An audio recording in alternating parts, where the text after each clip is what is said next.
Welcome back mga kababayan sa aking YouTube channel. At ngayon ay araw ng Sabado, umaga. At ngayon ay pupunta ako ng doktor kasi may nagtatanong na ibang subscribers na kung magkano raw magpa-check up dito sa South Korea. Ngayon ay ipapakita ko sa inyo kung magkano yung yung magagastos kapag nagpa-check up. At ngayon timing ay kukuhanan ako ng dugo. Ipapakita ko sa inyo mamaya kung magkano yung bayad. At ang check-up naman dito ay hindi naman ganong kalakihan. Sa mga hindi pa nakakaalam, ako ay may high blood. Doon sa mga nagtatanong kung bawal daw ang may high blood dito sa South Korea, ay pwedeng-pwede mga kabayan. Walang problema pag high blood lang. At every month ay pumupunta ako ng doktor para maresetahan ako ng gamot para sa maintenance ko sa high blood. Alam nyo na, syempre dapat mag-ingat dahil nandito tayo sa ibang bansa at walang ibang tutulong sa sarili mo kundi sarili mo lang. Kailangan manigurado, kailangan magpa-check up kung merong nararamdaman. Huwag baliwalain dahil mahirap pag nandito sa ibang bansa. Saka wag na nating intayin na saka pa lang tayo magpapa-check up kapag malala na. Tandaan, dun sa mga papunta pa lang dito, dun sa mga nag-aaral ng Korean language, pupunta kayo dito sa South Korea para magtrabaho, para mabuhay. Binabay ko lang hanggang dun sa clinic. Clinic lang yun mga kabayan, hindi ospital. At mga 30 minutes kong binabike hanggang dun sa clinic. Medyo maganda yung panahon ngayon dahil makulimlim, hindi mainit. Mainit pa rin mga kabayan dito sa South Korea. Next month pa magpaparamdam yung taglagas. Unti-unti nang nababago yung klima kapag yung pagdating na ng may bare months. At dito mga kabayan sa lugar namin sa Seoul ay nandito lang yung Seoul Immigration, Ayan. Yung building na yan, dyan kami inire-renew kapag patapos na yung 3 years at another renewal ng 1 year and 10 months. Tara, punta na tayo sa clinic.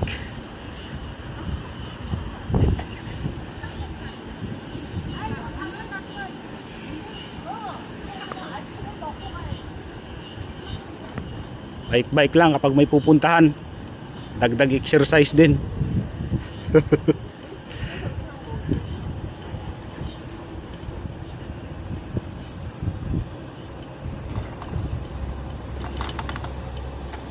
Dito mga kabayan, nakikita ninyo may mga foreigner na bumaba. At nakikita nyo dito, yan, may flag ng Pilipinas ayun,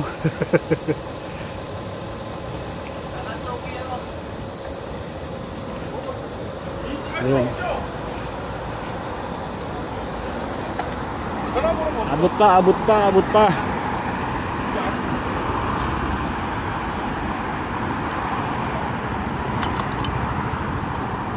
Ito lang ang buhay-buhay dito sa South Korea.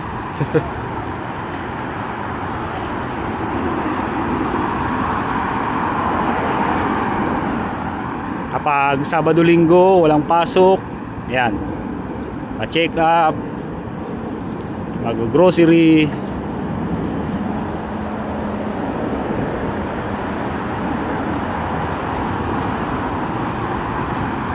Ganda din talaga dito mga kabayan. Nakabukod yung bike lanes. Yung may kulay pula na yan, bike lane. Nandito na tayo mga kabayan at gagarahe ko lang yung bike ko.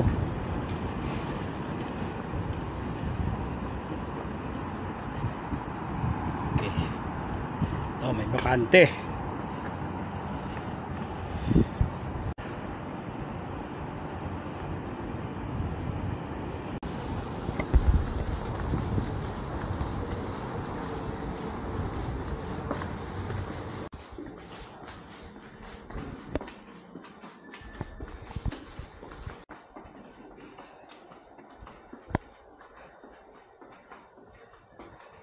Magpapahinga muna ako ng 5 minutes kasi kailangan bago EBP kailangan muna magpahinga ng 5 minutes kasi pagod. 30 minutes ako nagbike.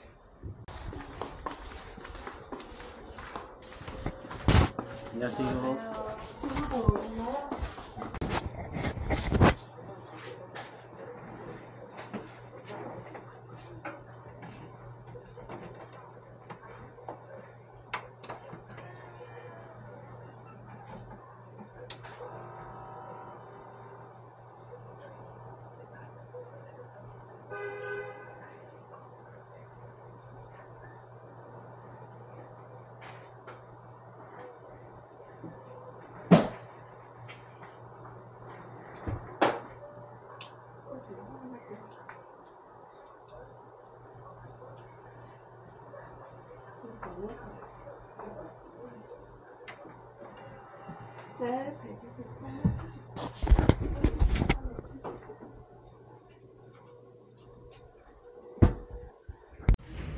Ito na mga kabayan, nakuhanan ako ng dugo.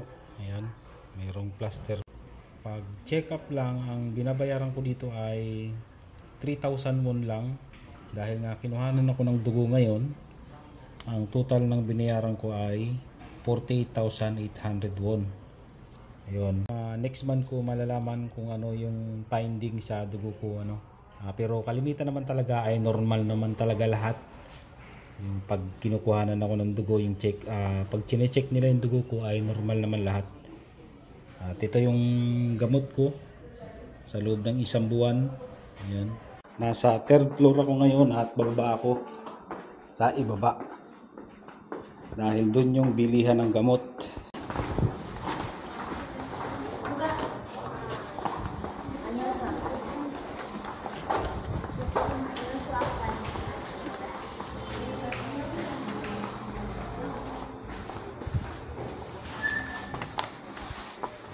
안녕하세요. 네, 어떻게 되세요?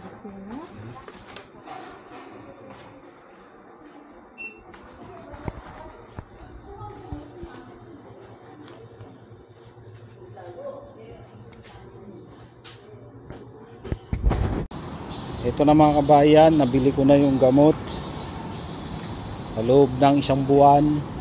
Siyempre pagkatapos ng 1 buwan ay babalik ulit ako. Yun, yan ang mga kabayan. Hanapin ko na yung bike ko. Ito. Grabe daming bike dito.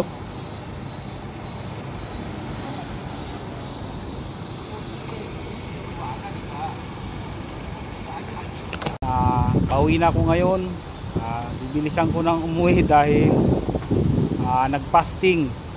Ganito talaga mga kabayan sa South Korea kapag magpapacheck up kayo at kukuhanan kayo ng dugo ay kailangan din magpasting. At kagabi ang huling kain ko ay alas 8 at ngayon ay alas 10 na. Nagugutom na ako. Malakas ang hangin, parang uulan yata.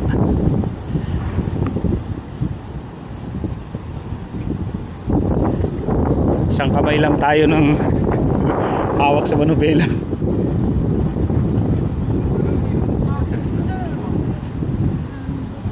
Kapag baguhan pa lang, kailangan yung puntahan na yung clinic na ang doktor ay nakakapagsalita ng Ingles.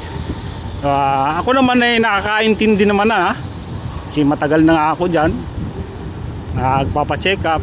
Minsan kapag yung nagsasalita siya ng Korean ay naiintindihan ko naman. Basta yung mga basic lang, katulad na halimbawa sasabihin nila na sa next month pagbalik mo dito ay huwag kang kakakain ng umagahan, kailangan mo mag-fasting kasi kukuha na ka ng dugo. Yun, mga ganon, maintindihan naman. Pero pag bago talaga dito, mas maganda talaga yung ano, ang makakausap niyong doktor ay nag-i-English kasi mahirap. Mamaya yung ibang sinasabi ay hindi ninyo maintindihan. Hirap din.